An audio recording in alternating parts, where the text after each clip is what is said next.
Simple interest, a sum of 640 rupees become 832 rupees in 2 years. What will 860 rupees become in 4 years at the same rate of simple interest?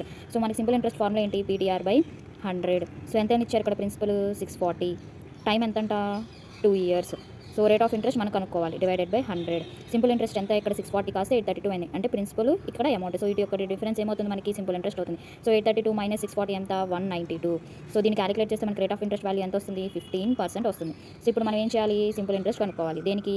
ఈ ప్రిన్సిపల్కి మనం simple interest కనుక్కోవాలి. So ఎంత ఇక్కడ? 860. So 860 into ఎన్ని years? 4 years. So rate of interest same అన్నారు కదా, so same rate of interest అన్నారు. So కాబట్టి 15% డివైడెడ్ బై 100. సో ఏమవుతుంది ఇక్కడ? 15 4 60 కదా. సో ఇక్కడ 2 zeros, ఇక్కడ 2 zeros క్యాన్సిల్. 86 ఇంటూ 6, 6 36, 6 48, 48 ప్లస్ 3 ఏమవుతుంది? 51. సో ఇది సింపుల్ ఇంట్రెస్ట్. మనల్ని ఏమడుతున్నారు? అమౌంట్ అడుగుతున్నారు. సో కాబట్టి ప్రిన్సిపల్ ఎంత? 860. సో ఇంట్రెస్ట్ ఎంత? 516. సో టోటల్ ఏమవుతుంది? So 6 7 13. So 1376 rupees. Option C.